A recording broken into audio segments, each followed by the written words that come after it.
Hey guys, first of all I want to dedicate this video to Lucky, a pet dog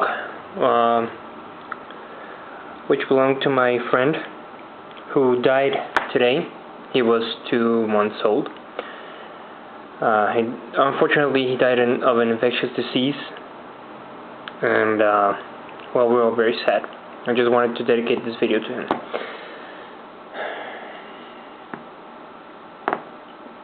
Forgive me if my voice tone doesn't sound joyful or such, but I haven't been taking this news so good. Anyway, let's get on to the review. Today I have for you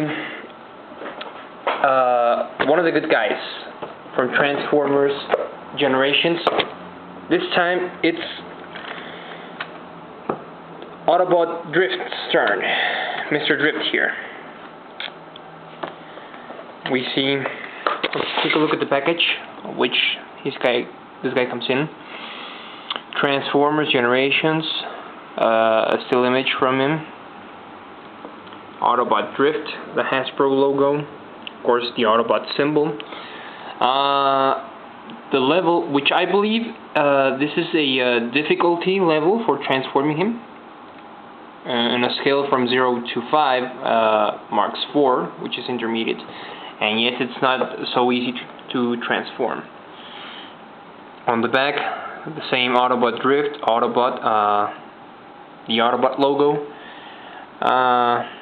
some mini swords, as I like to call them, dual swords, whatever, a brief description, which I will read to you. Says Drift hunts for the evil Decepticons, bringing his own justice to them. A shot of Drift in both his vehicle and robot mode. The webpage Transformers.com, Hasbro, and some publicity text or something like that. On to the figure. This was a very anticipated figure, at least by me. I've been waiting a long time to get this guy. Fortunately, I got this at half price, and that's why I decided to buy him today. If not, I would have waited some time until he was cheaper. But since he's cheaper now, like I said, since he's at half price, well, I decided to buy him. Before I get on to the figure, I want, for those of you who don't know this guy, such as myself, I didn't knew him until I saw him, and I decided to read a little bit about him. So I'll give you some details of Drift's life. According to his bio, Drift once served Megatron under the name Deadlock, and was one of the most feared warriors on CYBERTRON. One day, he looked back at the horrors he had inflicted upon his foes. Since then, he has dedicated his life to hunting down Decepticons all over the galaxy. Now, this toy appears to be a cross or a mixture between a Nissan Silvia, a Honda S2000, and a Mitsubishi FTO.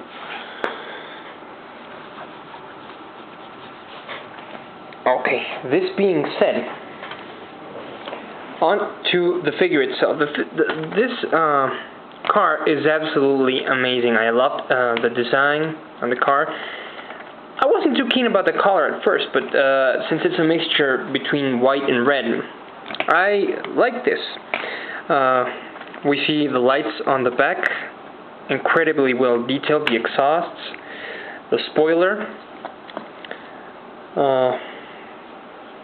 the window, or whatever you want to call it, on the back, the windshield, the windows, and something that caught my attention. This logo's marked on the doors are Japanese letters called kanji. These symbols on both the doors mean samurai in Japanese. It makes sense since it's a cross or a mixture between 3 Japanese car manufacturing car manufacturers, it makes sense. The headlights are incredibly well detailed. I absolutely love them. Feature which I liked very, very much and seemed a very nice detail to me is the fact that you can keep drift stored inside the car, if you will, or in the bottom of the car. Now, I don't know if it's just my toy or others have the same problem with this. You might have a bit of a hard time getting the sword out of there. This car has two little retainers, if you will, to put the sword in place. Speaking of the sword, well, the sword is incredibly well detailed as well. Very, very well detailed.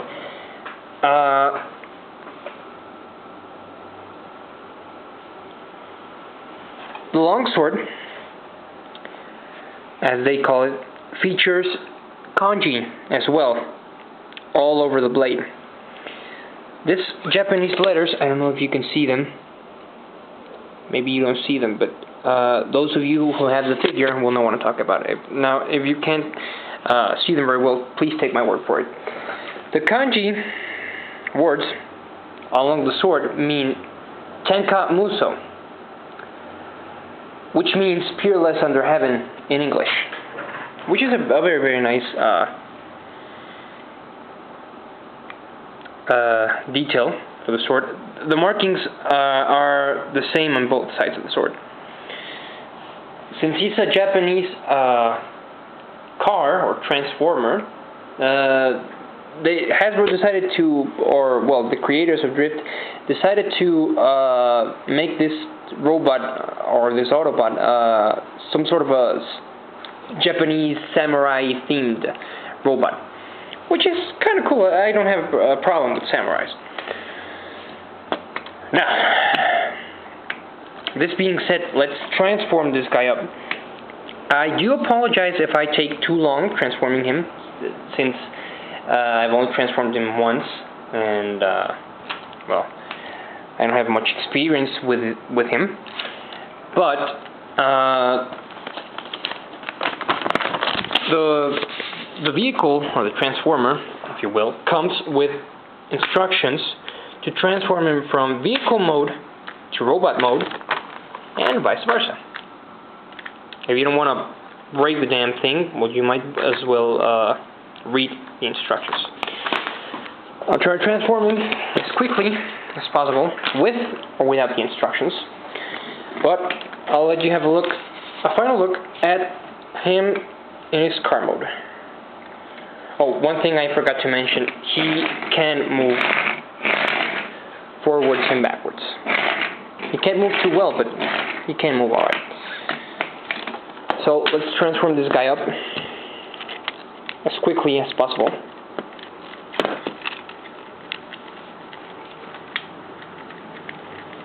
Note that I may make a fool of myself on camera, but I don't mind.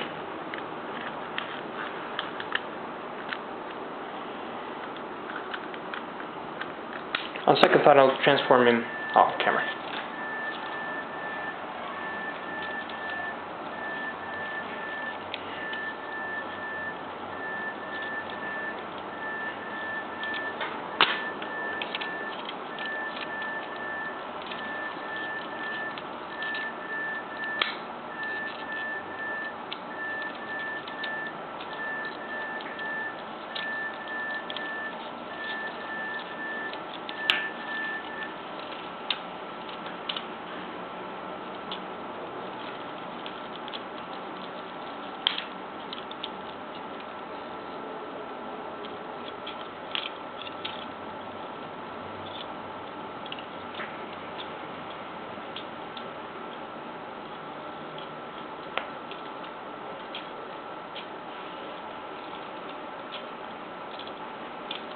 Almost done. Hold on for me. Be patient, please. I'm almost done with this thing here.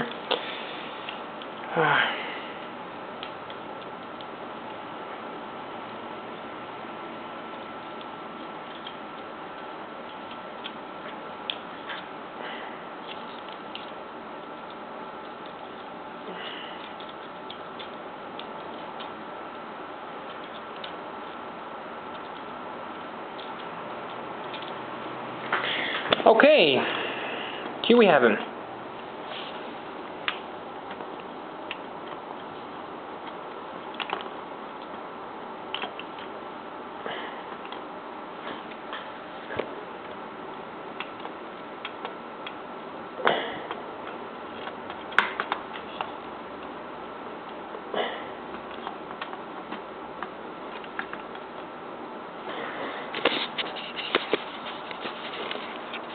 Here he is, Autobot Drift, in his robot mode.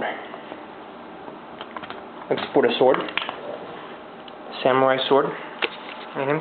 If I'm not mistaken, he inherited this long sword or samurai sword from his fellow robot called Wing, which died on a CYBERTRON battle.